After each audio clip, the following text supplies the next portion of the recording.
যারা অত্যন্ত ধনী মদান্ধ হয়ে নেশাগ্রস্ত হয়ে যে যারা মহিলাদের নিয়ে তারা জল কেলি করছেন উলঙ্গ হয়ে, নারদমুনি তাদের অভিসম্পাত করছেন। বিভিন্ন দিক বিচার করে ঋষিমণিদের এই অভিসম্পাত কাউকে ঈর্ষাপরায়ণ নয়, তার জীবনের মঙ্গল করার জন্য। আজকে 15 নম্বর শ্লোক থেকে পড়ছি। দরিদ্র নিরহম স্তম্ভ্য মুক্ত সর্বৈ মदैरिह কিচ্ছ্রম যদিচ্ছয়াপ্নোতি তদ্ধি তস্য পরম তপ। এরা অত্যন্ত ধনমদে অহংকারী এবং মদান্ধ হয়ে চোখে সাধু ব্যক্তির প্রতিও শ্রদ্ধা প্রদর্শন ততটুকু নেই। তাই নারদমুনি বলছেন দরিদ্র ব্যক্তি স্বভাবতেই ভগবানের ভক্ত হয়, তপস্যা করে, কারণ তার কাছে ধন না থাকায় সে সর্বদাই অভাবগ্রস্ত। ভগবানের কৃপায় যতটুকু দৈবক্রমে যা লাভ হয় তাতেই সন্তুষ্ট থাকেন, তার অহংকার দূর হয়ে যায়। এই প্রকার বাধ্যতামূলক তপস্যা তার পক্ষে মঙ্গলজনক, কারণ তা তাকে সর্বতভাবে অহংকার থেকে মুক্ত করবে। এদেরকে দারিদ্র বরণ করাতে হবে। দরিদ্র না হলে এই ধনমদে অহংকার ভোগমদে অন্ধ হয়ে গেছে, এদেরকে একটু শিক্ষা দিতে হবে। তাই কখনো কখনো দেখা যায় মানুষ, আমাদের কুন্তী দেবী বলেছেন, এই ধনমদের অহংকার আর ভোগমদে অন্ধকার অন্ধ অন্ধ অন্ধ হয়ে যায় মানুষ, সঠিক জিনিস চিনতে পারে না। তাই কুন্তী দেবী বলছেন পূর্বজন্মের পুণ্যের ফলে মানুষ 4টা জিনিস লাভ করে, যেটা ভক্তির বাধা স্বরূপ। একটা হচ্ছে জন্ম ঐশ্বর্য শ্রুতশ্রেবী। জন্ম মানে উচ্চকুলে জন্ম, আমি ব্রাহ্মণ, আমি ক্ষত্রিয়, আমাকে তোমরা ভক্তি শেখাতে এসছো। অহংকারী, সঙ্গে সঙ্গে পৈতে দেখিয়ে দেবে, আমার ব্রাহ্মণ ঘরে জন্ম, আমাকে শেখাতে এসো না ধর্ম। তারা প্রকৃত ধর্মটাকে ধরতে পারে না। এই কালী পূজা করবে, পাঁঠা বলি টলি দেবে, এইটুকু করে, শুদ্ধভাবে হরিভজন দেখা যায় না, খুব কঠিন। আমার ইস্কনের আসা শুরুতে, আমি তো 91 সালে এসেছি, তা আমরা প্রচার করছিলাম। একটা ব্রাহ্মণ ছেলে আমার সঙ্গে থাকতো, প্রচার করতো, সেও ভক্ত হয়েছিল, ব্রহ্মচর্য জীবন যাপন করবে বলে ঘর বাড়ি ছেড়ে মন্দিরে জয়েন করেছিল, পরবর্তীকালে চলে যায় এবং গৃহী ধর্ম গ্রহণ করে, এখনো ভক্তি লাইনে আছেন, গৃহস্থ হয়েছেন। তাকে দেখতাম সে কিভাবে কষ্ট করে জপ করত, ব্রাহ্মণ ছেলে তো, হরে কৃষ্ণ হরে কৃষ্ণ কৃষ্ণ কৃষ্ণ হরে হরে, না একমালা জপ করতে অনেক সময় লেগে যেত। কি কারণে আমি এটা বলছি না, দেখেছি। জন্মসূত্রে আমি ব্রাহ্মণ জন্ম, ঐশ্বর্য, ধনী লোক তো কথাই নেই, শিষ্টাচারটাই নেই। এই যে উলঙ্গ হয়ে ঋষিমণির সামনে ঘুরে বেড়াচ্ছে, আর দেখা যায়, আমি তো এর আগেও বলেছি, কলকাতা বা বড় বড় শহর, বিশেষ করে কলকাতায় আমি দেখি পার্কগুলিতে কি অশালীল বাঁদরামি, এবং পোশাকের শ্রী ট্রেনে উঠেই প্রথমে হাফ প্যান্ট পরবে। আমি তো অবাক হয়েছি, আমি বলি এটা কি বাড়ি পেয়েছেন নাকি? এটা শিষ্টাচার বোধ নেই, পাবলিক সামনে আপনি হাফ প্যান্ট পরে ঘুরে বেড়াচ্ছেন। কাউকে পরোয়া করে না লোকে। আর মাঝে মাঝে তো সেই হাসি ঠাট্টা মজা চিৎকার চেঁচামেচি চলতেই থাকে। রাত্রি 10টা 11টা, অনেক সময় জোর করে বকা দিয়ে থামাতো, এখন 10টা বাজে, চুপ করুন প্লিজ। আর তাদের তো সন্ধ্যার সময়, তাদের রাত্রি 10টা মানে সন্ধ্যা। খাওয়া দাওয়া মস্তি ঠাট্টা মজা। আমরা এটা বাড়ি নয় তো, একটু চুপ করে বসেন। 10টা বেজে গেছে, নিজের বেডে গিয়ে ঘুমান লাইট বন্ধ করে। ঐশ্বর্য ধনমতে মত, এরা মনে করে এই সব কয়েকটা গরিব সাধু ভিখারি সাধু, ওদের কথায় পাত্তা দিলে হয় নাকি? জন্ম ঐশ্বর্য, শ্রুত, শ্রুত মানে বিদ্যা। আমি এত লেখাপড়া করেছি, এই করেছি। আমি একবার দিল্লি যাচ্ছিলাম, আমার একটা ইচ্ছা হয়েছিল রাজধানীতে চড়ব। রাজধানী টিকিট কেটে যাচ্ছি দিল্লি, আর দুর্ভাগ্যবশত ওই 14 ঘন্টায় শিয়ালদা থেকে দিল্লি পৌঁছে দেয়, আর 14 ঘন্টাই লেট ছিল ট্রেনটা। তো আমার সামনের সিটে একজন হিন্দিভাষী কলকাতার লোক ছিলেন। সে দেখে অবাক যে সাধুও এই রাজধানীতে উঠেছে। আপনি কোথায় যাচ্ছেন? আমি বলি আমি দিল্লি যাচ্ছি। দিল্লিতে কি কাজ? মানে আমাদের দিল্লিতে মন্দির আছে, আমাদের একটা 7 দিনের সেমিনার আছে। হ্যাঁ, আপনাদেরও আবার সেমিনার? আপনি তো করতাল বাজে খুন করে হরে কৃষ্ণ করেন, আপনাদের আবার সেমিনার? তারা মনে করে আমরাই পড়াশোনা করি। এই সাধুরা কাজ বাজ নেই। অনেকে বলে যে আপনি একটু গীতা পড়ুন। গীতা পড়ে সময় নষ্ট করব?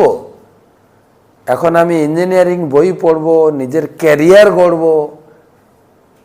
তারা ভক্তিপথে আসতে পারে না। এই 4টা জিনিস, জন্ম ঐশ্বর্য শ্রুত। শ্রী, শ্রী মানে তো বুঝতে পারছেন সৌন্দর্য। ছেলে হোক মেয়ে হোক, তাদেরকে যদি বলে একটু হরিনাম করো, আরে দূর, আমি হরির পিছনে ছুটবো? আমার পিছনে কত লোক ছুটছে। তাই নারদ মুনি বলেন এদেরকে সেই পথ থেকে একটু না নামালে এদের তো অমঙ্গল হবে। তাই এদেরকে দরিদ্র করাতে হবে।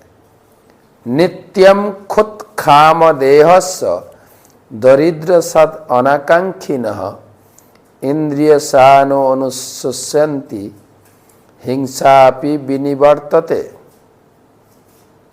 সর্বদা ক্ষুধার্থ অন্যাভিলাষী দরিদ্র ব্যক্তি ক্রমশ দুর্বল হয়ে যায়। অতিরিক্ত বল না থাকার ফলে ইন্দ্রিয়গুলি শান্ত হয়ে যায়। দরিদ্র ব্যক্তি তাই ক্ষতিকারক হিংসাত্মক কার্য করে না। টাকা পয়সা নেই, শরীর নাই, খেলেও হজম হবে না।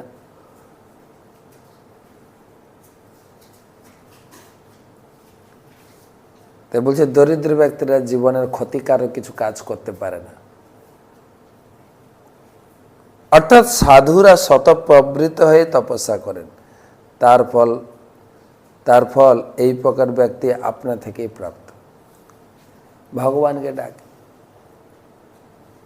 শরীর খারাপ, খাবার দাবার নেই, গরিব, আর ওদের তো সব আছে, ভগবানকে দরকার কি? বাংলায় একটা কথা বলে না, যখন তোমার কেউ ছিল না তখন ছিলাম আমি, এখন তোমার সব হয়েছে, পর হয়েছে আমি। দরিদ্র শৈব যুজ্যন্তে সাধব সমদর্শিন সদ্ভি ক্ষীণতি তম তর্ষম তত আরাধ বিশুদ্ধতি। সমদর্শী সাধুরা দরিদ্রদেরই সঙ্গ করেন, ধনীদের সঙ্গ করেন না, আর ধনীরাও ভিড়ে না। ধনীদের এই জুতো খুলে স্টেজে উঠা, জুতো খুলে সভাতে বসে কৃষ্ণ কথা শোনা, নাম কীর্তন করা অসম্ভব। কত দামি দামি জুতো সব চলে যাবে না? তারপরে টাইট ফিট প্যান্ট পরে আছেন, বসবেন কি করে? বেশিক্ষণ বসতে পারবে না। এমনকি দেখা যায় আমাদের স্টেজে কখনো কখনো তাদেরকে ইনভাইট করি রথযাত্রা উদ্বোধন করার জন্য, জন্মাষ্টমীতে এসে কিছু বলুন, তারা আসেন। তাদেরকে সাদর সম্মান করে আমরা স্টেজে বরণ করি, ফুলের মালা দিয়ে, উত্তরী দিয়ে, সঙ্গে সঙ্গে ফুলের মালা খুলে বলে ভয়ে ভয় হয়ে যায়, বোম টোম আছে কি না, ততটুকুই নিতে পারে না। খাওয়া দাওয়া তো প্রসাদ প্রসাদ দিলে তো ভয় করে, প্রসাদে আবার বিষ টিস মিশিয়ে, খাবারে বিষ টিস মিশিয়ে মেরে ফেলবে না তো।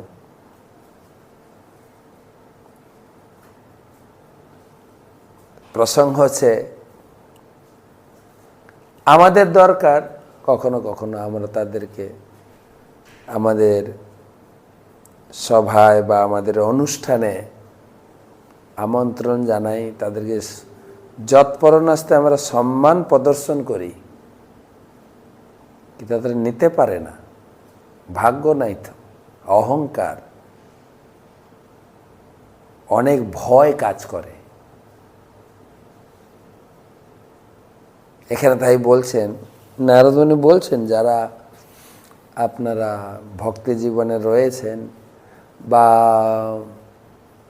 ভক্তি জীবন করছেন, বলছেন যদিও সাধুরা সমদর্শী, কারোর প্রতি ভেদদর্শী না, সাধব সমদর্শী না, কে ধনী কে গরিব কে রোগা। বিবেকানন্দ বলেছেন পাপকে ঘৃণা করো, পাপীকে নয়। আমরা কাউকে ঘৃণা করি না।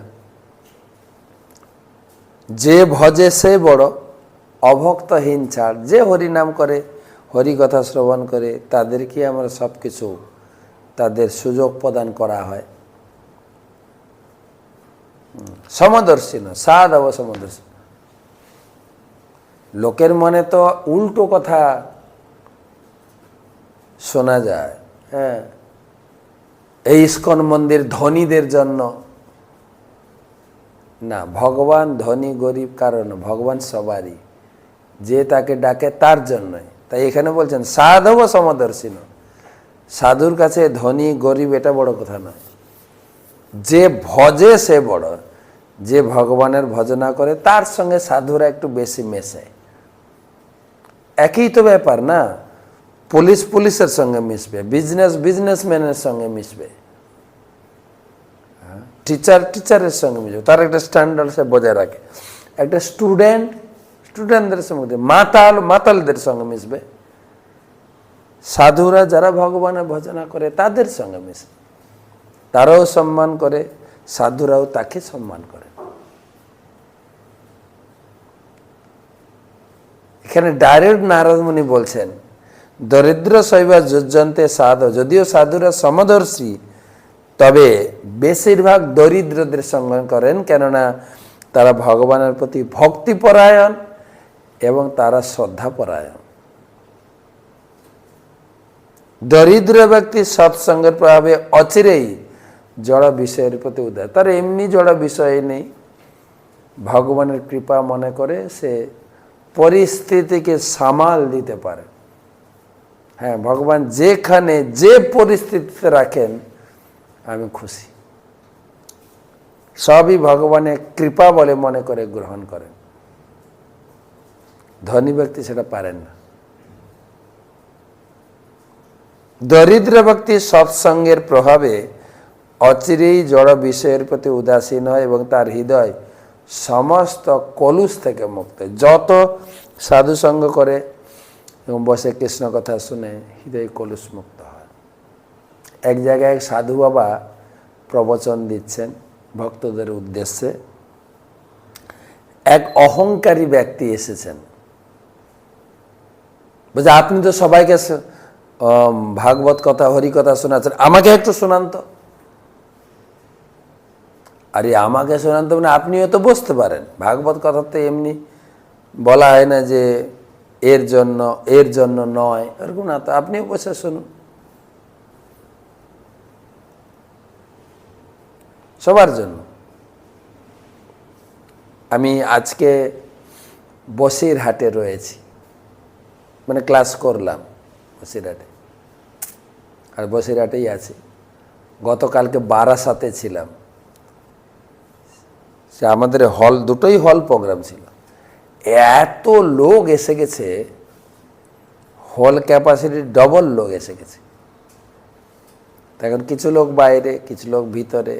এমন তো নয় যে ধনী লোকরা ভিতরে ঢুকেছে বা গরিব লোক, না, ভক্ত। আমি বললাম একটু বাইরে থাকুন, বাইরে মাইক লাগিয়ে দিচ্ছে, শুনুন। কিছু লোক শুনছে। বর্তমান করোনার পর থেকে লোকের ভিতরে ধর্ম চেতনা অনেক বেড়ে গেছে, অনেক অংশে। মায়াপুরে তো ডেলি আপনি মঙ্গল আরতিতে তো শুনবেন, গতকালকে মানে 68,000 লোক এসছে। রবিবার হলে তো 1.5 লাখ 2 লাখ লোক আসছেই। তাছাড়াও উইকডেজে, মানে ওয়ার্কিং ডেজে, সোম থেকে শুক্র শনিতে ঠাসা ভিড়, একদিনও ঘর খালি পাবেন। শুধু মায়াপুরে নয়, প্রত্যেকটি ধর্মস্থানে। পুরী গেলাম, হ্যাঁ, শনিবার ছিল, বলছে প্রচুর ভিড়। 5 ঘন্টা লেগেছে দর্শন করতে। তাও লোকে দাঁড়িয়ে আছে, ঘন্টার পর ঘন্টা দাঁড়িয়ে আছেন পরিবার নিয়ে। কেউ হরিনাম করছে, কেউ জয় জগন্নাথ বলে কীর্তন করছেন, কেউ গরমে হাওয়া করছেন। যে ভগবানের দর্শন। প্রশ্ন হচ্ছে যে দরিদ্র ব্যক্তি সৎসঙ্গ সাধুসঙ্গ করেন, তারা ভক্তি করেন, তাদের হৃদয়ে ধীরে ধীরে কলুষমুক্ত। হ্যাঁ, সেই ধনী লোকটি বলছে যে আমাকে একটু ভাগবত কথা শোনান তো। সাধু বাবা কিছুটা তাকালেন, বলছেন একটা কাজ করো, অবশ্যই ভাগবত কথা শোনাও। তুমি একটা ঘটি আর গ্লাস দুটোই ভর্তি করে জল নিয়ে আসবে। 1 ঘটি জল, 1 গ্লাস জল ভর্তি নিয়ে এসছেন। আর ওর সামনেই, সকল শ্রোতাদের সামনে, ঘটি ভর্তি জলটাতে গ্লাস ভর্তি জল ঢালছেন।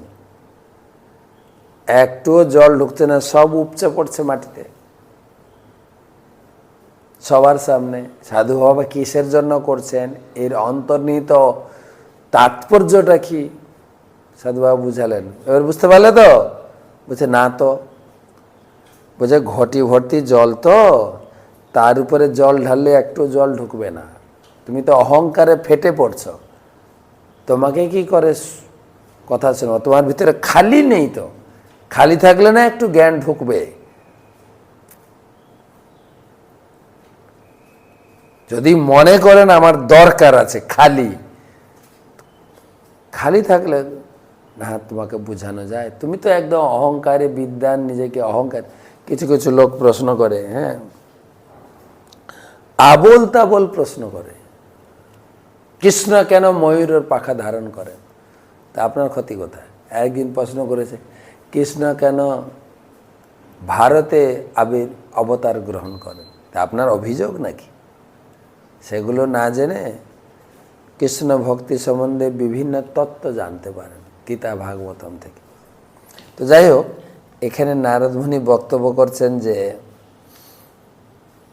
সাধুরা কেবল দরিদ্র সঙ্গ করেন, কেন তাদের হৃদয় শুদ্ধ, জড় বিষয়ের প্রতি উদাসীন। অ্যাকচুয়ালি নারদ মুনিও তো দরিদ্র ছিলেন। বহুপাদ লিখছেন, যেহেতু নারদ মুনি পূর্ব জীবনে এক দরিদ্র দাসীপুত্র ছিলেন, তার ফলে সাধু সঙ্গের ফলে তিনি এত বড় ভগবানের পার্শ্বদত্ত প্রাপ্ত হয়েছেন। ভগবানকে পেতে গেলে প্রথমে গরিব করে ছাড়বেন। এমনি আমরা শুনি না, যে করে মহারাজ আমি তার করি সর্বনাশ। তবুও না ছাড়ে যদি মোর পাশা, আমি হই তার দাসের দাস। পুরো নিজেকে অহংকার মুক্ত না করলে, আর অহংকার মুক্ত হওয়া যায় যখন গরিব হয়ে যায়। যেরকম এর আগে নারদ মুনি 14 নম্বর শ্লোকে বলেছেন কিন্তু, হ্যাঁ, যে কাঁটা ফুটার পায়ের ব্যথা অনুভব করে সে অন্যের ব্যথা অনুভব করতে পারে।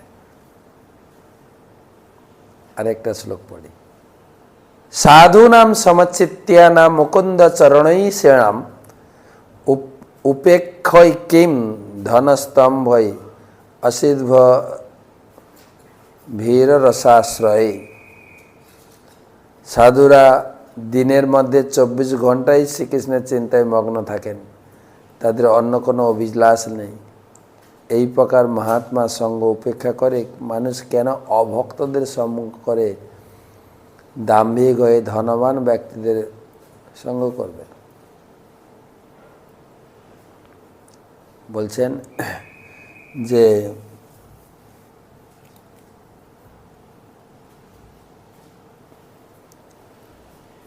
24 ঘন্টা যারা ভক্তি জীবনে আছেন তাদের প্রতি এই শিক্ষাটাও গ্রহণীয়। আমি কি সব সময় ভগবানের চিন্তা, নিজের মঙ্গল চিন্তা করছি? কারণ ভগবানের চিন্তা মানে মঙ্গল। শিবদম তাপত্রয় উন্মূলনম, ভগবানের সঙ্গে কানেক্ট করলেই মঙ্গল। কানেক্ট করলেই মঙ্গল। এটাই 24 ঘন্টা আমরা। আর পদকর্তা যেরকম দামোদর স্টকমে আমরা পড়ছি, বরম দেব মোক্ষনম মোক্ষ বোধিং মা নচা নং বৃণে অহম বরে সাদপিহ ইদন্তে বপূর্ণাথ গোপাল বালম সদা মে মনস্য বিরাস্তম। সব সময় যেন হে প্রভু, সব সময় আপনার এই মায়ের কোলে আদর মাখা মুখটি, মা বারে বারে আপনাকে চুম্বন দিচ্ছেন, এই মায়ের কোলে যেই চিত্র বা পোচ আপনি মায়ের আদর খাচ্ছেন, এইটা যেন মলম লক্ষ্য লাভ হয়, সদা মে মনস্য, মনের ভিতরে সব সময় উদিত হয় সেই গোপাল বালক রূপ দামোদর মূর্তি ভক্তের। সেই জন্য এই চিন্তায় মত্ত থাকা উচিত। আমাদের এই দামোদর মাসকে বলে শ্রীহরি স্মরণ উৎসব, এবং লাস্ট 5টা দিন 4 দিন আমরা খুব আড়ম্বর সহকারে পালন করি, যেটাকে বলে ভীষ্ম পঞ্চক ব্রত। ফলাহার গুরু মহারাজ বলেছেন, এটা তো টকশো আপনারা শুনেছেন, গুরু মহারাজ বলেছেন 3 ভাবে করা যায়, হবিষান্ন, ফলাহার, আবার নির্জলা। 4 দিন নির্জলা অনেক ভক্ত করেন, কেবল ভগবানের স্মরণ। এখানে বলছেন সাধুরা 24 ঘন্টা ভগবানের স্মরণ করে। তো নারদ মুনি বিভিন্ন দিক বিচার করে, বিভিন্ন শিক্ষা প্রদান করে তিনি বলবেন। কালকে আমরা পড়বো, আজকে আর এগোচ্ছি না, কালকে পড়ব যে এদেরকে ওই রকম গরিব বানাতে হবে, তাহলে ধনমদের অহংকার এবং ভোগের অন্ধত্ব থেকে দূরে এরা মুক্তি পাবে, এদের ঊর্ধ্বগতি হবে। তো সেটা আমরা কালকে পড়ব। আর ভাগবতমের যে ধারাবাহিক আলোচনা, শ্রীমদ্ ভাগবত মহাপুরাণ 5ম স্কন্ধ 25 অধ্যায়ের গতকালকে 3টা শ্লোক পড়েছি, তারপর থেকে পড়ব। নমো বিষ্ণুপাদায় কৃষ্ণপ্রেষ্ঠায় ভূতলে শ্রীমতে জয়পতাকা স্বামী নীতি নামিনে নম আচার্য পাদায় নিতাই প্রদায় গৌর কথা ধামদায় নগর। নারায়ণম নমস্কৃত্য নরং চৈব নরোত্তমম দেবীং সরস্বতীং ব্যাসং তত জয়মুদীরয়েৎ। চতুর্থ শ্লোক। যৎসংঘ্রি কমল যুগল আরুণ বিসদন খমন নিষণ্ডমণ্ডলয়ে সহিপতয় সহ শাশ্বত সভৈ রেকান্ত ভক্তি যোগেন বনমন্ত সবদনানি পরিস্ফুট কুণ্ডল প্রভামণ্ডিত গণ্ড স্থলান্যতি মনোহরাণী প্রমোদিত মনস খলু বিলোকয়ন্তী। অনুবাদ। ভগবান শঙ্কর্ষণের শ্রী পাদপদ্মের অরুণ বর্ণ স্বচ্ছ নখরূপ মণিমণ্ডল দর্পণ রূপে প্রতিভাত হয়। আমরা আলোচনা করছি অনন্ত দেবের মহিমা। অনন্তনাগ, যা পাতালপুরী থেকে 30 যোজন দূরে অবস্থিত। তিনি এই ব্রহ্মাণ্ড, অনন্ত কোটি ব্রহ্মাণ্ড ধারণ করেছেন। তার মহিমা আলোচনা হচ্ছে। ভগবান শঙ্কর্ষণ শ্রী পাদপদ্ম অরুণ বর্ণ স্বচ্ছ নখরূপ মণিমণ্ডল দর্পণ রূপে প্রতিভাত হয়। শ্রেষ্ঠ ভক্তগণ সহ নাগপত্নীরা যখন ঐকান্তিক ভক্তি সহকারে ভগবান শঙ্কর্ষণের প্রতি তাদের প্রণতি নিবেদন করেন, তখন তারা তার পদনখে তাদের সুন্দর মুখমণ্ডল প্রতিবিম্বিত হতে দর্শন করে অত্যন্ত আনন্দিত হয়। নখ, এখন সব নখ সাজাচ্ছে না, মহিলারা না, পুরুষরাও সাজাচ্ছে নখ। নখের সৌন্দর্য, নখের কোনায় ভালো করে আবর্জনা পরিষ্কার করে নখেই চকচক চকচক ঝকঝক করছে। আমি মাঝে মাঝে মায়াপুরে থাকলে নরসিংহদেবের মন্দিরে ঢুকে আরতি করি। ভগবানের নখ, পায়ের নখ আর হাতের নখ এত সুন্দর চকচক ঝলঝল করে।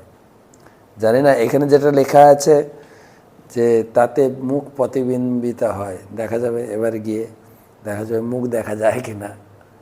অর্থাৎ ভগবানের চরণে ভক্তদের চিন্তা ভাবনা সব কিছু ভগবানের চরণে অর্পিত।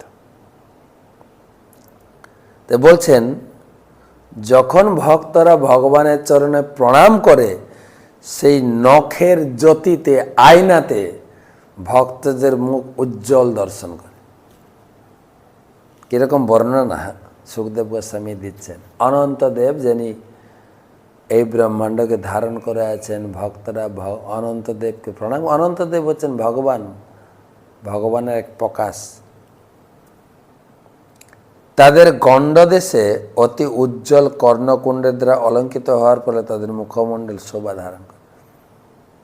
ভক্তরা কখন কর্ণকুণ্ডল ধারণ করে, আর সেই নখের প্রতিবিম্ব, নখ থেকে মুখের প্রতিবিম্ব যখন ফুটে ওঠে, মুখটাকে অত্যন্ত উজ্জ্বল আভা বিকশিত করে। ভগবানের পাদপদ্মের নখের প্রতিবিম্ব, আয়নার মতো ভক্তের মুখ প্রতিবিম্বিত হয়। 5 নম্বর শ্লোক। যস্যৈব হি নাগরাজ কুমার্য আশিষ আশা সানাশ্চাবঙ্গ বলয় বিলসিত বিশদ বিপুল ধবল শুভ গরুচির ভুজ রজত স্তম্ভে সগুরু চন্দন কুঙ্কুম পঙ্কালু লেপান বলি স্মানাস্তদভিস্মর্শ নম্নথিত হৃদয় মকর ধ্বজা বেশ চুরি রুচি রলিলিত স্তম্ভ্য তদনুরাগ মদ মুদিত মদ ঘূর্ণিত তারুণ করুণা অবলোকয়ন বদারনারবিন্দ্যম সবেড় কিল বিলোকয়ন্তী।